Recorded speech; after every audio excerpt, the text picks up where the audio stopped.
In this video, I'm going to show you a few tweaks that you need to make to your Facebook page if you want to focus on personal branding. So in this case, this agent really wants to kind of rebrand and focus on personal branding as opposed to just working with the brokerage. So the first place that we need to start, and the first place that you really should start tweaking some different information about your page in order to gain yourself some additional traffic and even have some additional leads. And there's actually quite a bit of work that needs to be done on this page. So we're going to talk about a couple things. Now, the first thing is your page info. The way you get to this is simply click on the About tab, and it's going to give you some information here. Now, I'm going to briefly go over what's missing and what needs to change on this page. So there's a few things missing in the Find Us section. Business details are empty. Those really need to be added in. Start date is always helpful as well, not entirely necessary, but then you also need to add your other social media accounts as well. And then you want to put a story in because this is going to help you increase your digital footprint and get you found on Google, Bing, Yahoo, any of the major search engines that are being used. So the first place that we're going to start in personal branding is this agent does have her @ symbol and her username, so people can find her page using this information, but the first place we need to start is here. So we're going to rename the page to this, and what happens here is Facebook is going to have to review this name change. Now, if Facebook doesn't like it, it's going to let us know in our support inbox. If Facebook does like it, it's also going to let us know that the change has been approved. Sometimes you have to submit this 2 or 3 different times, and don't be surprised if it takes up to 3 days to hear back from Facebook on this. So now the next question is, well, where do you go to find out if Facebook approved this request or not? You're going to click on your page support inbox, which can be found in your tools section. So this is the first support request that's going to be here, and this will show up in a few hours. So now we're going to go back to the About section, and what we're going to do is we're going to add some additional information in here like I just covered, and then briefly review that information we add. Okay, so I'm going to review some changes with you guys, and then I'm also going to make a few recommendations as well. So as we have discussed, what we're doing with this particular agent site is rebranding to her own brand, which is Joe Sells Texas. Now, that being said, there's a few things that still need to be done and that are still pending. So what we did was we did request the name change. The username is fine. We added the start date for the business because it just looks a lot more professional. It was a date that she finished her licensing requirements. Then we went into, now this is something I really cannot stress enough to agents out there. Please do not use @Gmail, @Yahoo, anything else. It needs to be @whatever your domain name is. So in this case, she did purchase joesellstexas.com.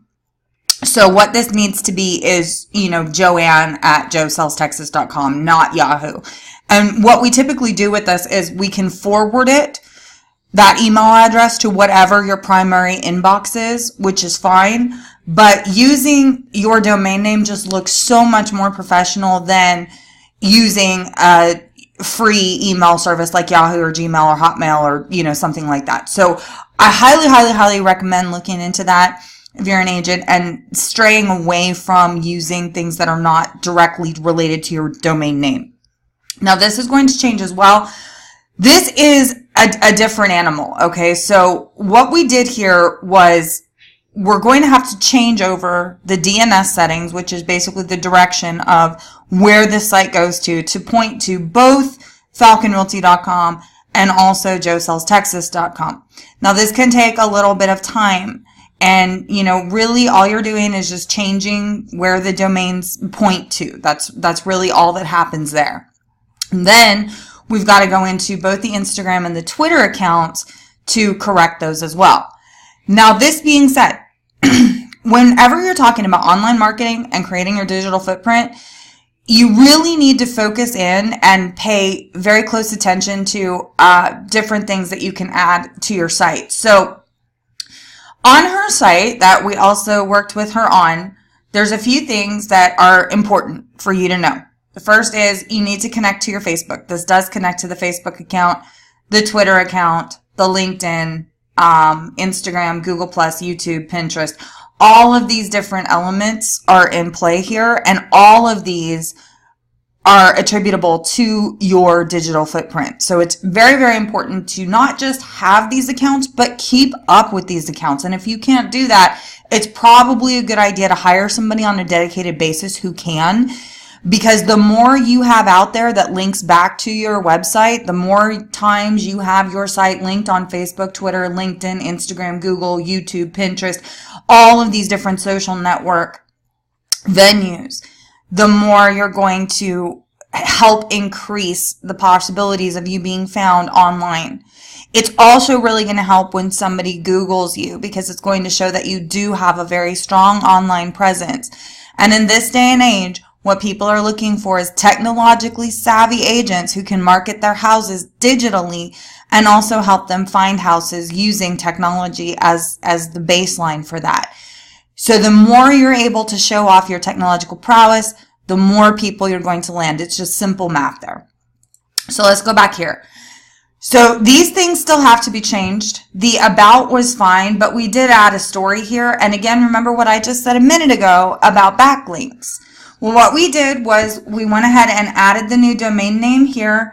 And then I need to add a T right here. I see a little spelling mistake. And then also the option for people to text or call with any questions.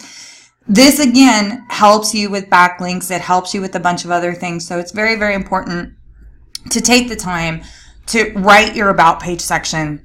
If you haven't, go do that right now. So the next thing we're going to do is we're going to start talking about settings, and we're going to talk about graphics. Those are two things that a lot of agents get really, really wrong. So I want to help you with that today. Now, before we move on to the next video where I go into tweaking the settings on your Facebook page and also tweaking the graphics on your Facebook page, I do want to bring two things to the attention of Texas agents specifically. One thing that the Texas Real Estate Commission does require is that you publish your license number and your information about brokerage services. Now, that being said, it does not mean in any way, shape, or form that you have to publish that or pin that to your page or use that space up as a post. What you can do instead is actually publish your license number and the link to the TREC form information about brokerage services on your story section on your about page for your Facebook. So that takes care of all the legal compliance. In the next video that I'm going to do, we'll talk about tweaking the settings of this page so that it's found a little bit easier and adding calls to action so that the agent can book more appointments direct through their Facebook page, in addition to going through and tweaking the graphics in the third video that I'm going to do today. So if you have any questions at all, please leave them in the comment section below. We are happy to get back with you, and have a great day.